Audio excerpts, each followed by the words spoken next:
Assalamualaikum warahmatullahi wabarakatuh. Hello everyone. Perkenalkan, nama saya Sariratu Sa'diyah, mahasiswa semester 2 Universitas Ma'arif Lampung. Program studi Tadris Bahasa Inggris. Baik, di sini adalah saya membuat video terkait tugas untuk memenuhi ujian tengah semester mata kuliah fikih ibadah oleh beliau Dr. Siti Rodatul Jannah.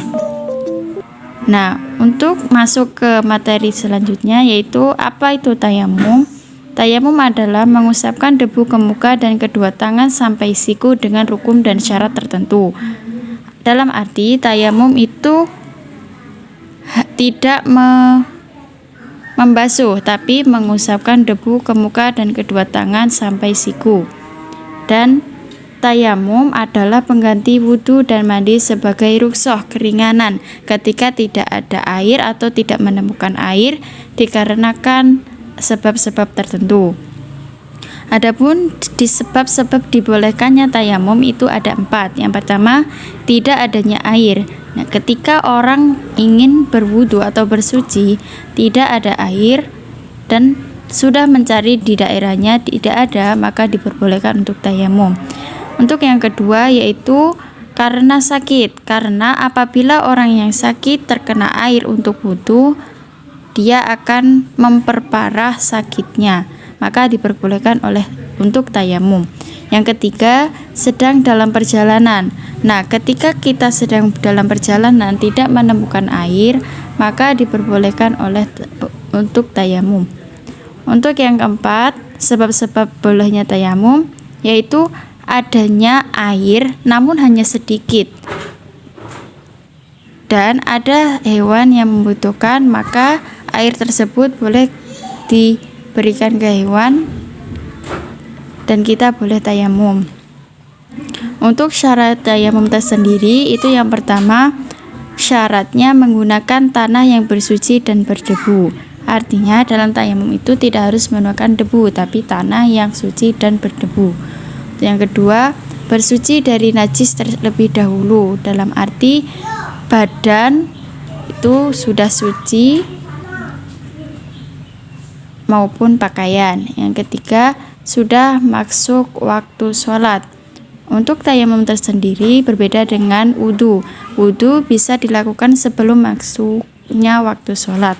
Berbeda dengan tayamum, tayamum hanya dibolehkan ketika sudah masuk waktu sholat, yang artian tidak ada air. Yang keempat, berusaha mencari air tetapi tidak dapat. Syarat tayamum tersebut harus mencari air. Ketika di sekitar rumah atau tempat tinggal orang itu tidak ada air, maka wajib syaratnya untuk mencari air sampai titik yang sudah ditentukan, tetapi tidak pun dapat, maka diperbolehkan untuk tayamum. Yang kelima, tayamum hanya berlaku untuk 1 kali sholat fardu, dalam arti setiap ingin sholat fardu itu harus bertayamum terlebih dahulu.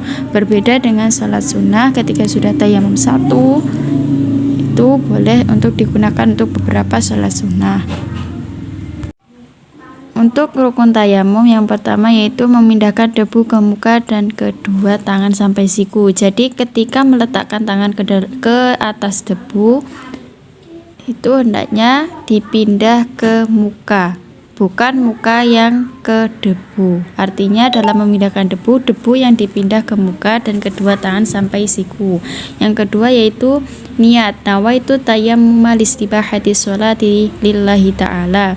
Yang ketiga, mengusap muka. Yang keempat, mengusap kedua tangan sampai siku. Yang kelima, tertib. Untuk sunah-sunah tayamum yaitu yang pertama membaca basmalah. Yang kedua, mendahulukan anggota yang kanan dari yang kiri. Jadi sunnah untuk bertayamum itu mendahulukan anggota yang kanan daripada yang kiri. Yang ketiga, yaitu berurut-urut. Perkara yang membatalkan tayamum. Semua perkara yang membatalkan wudhu itu juga membatalkan tayamum.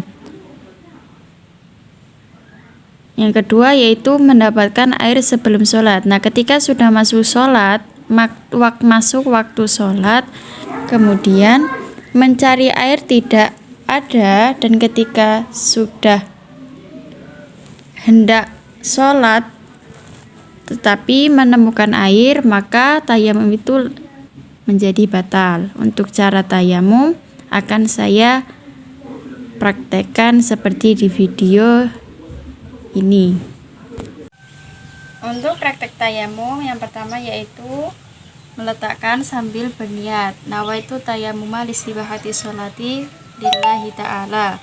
Kemudian diketuk-ketukan dan mengusap sebagian muka. Yang pertama dari sebelah kanan menyeluruh, sebelah kiri menyeluruh. Itu yang kedua, pindah debu dari sebelah sini pindahnya ke sini. Ketuk lagi, dimulai dari siku.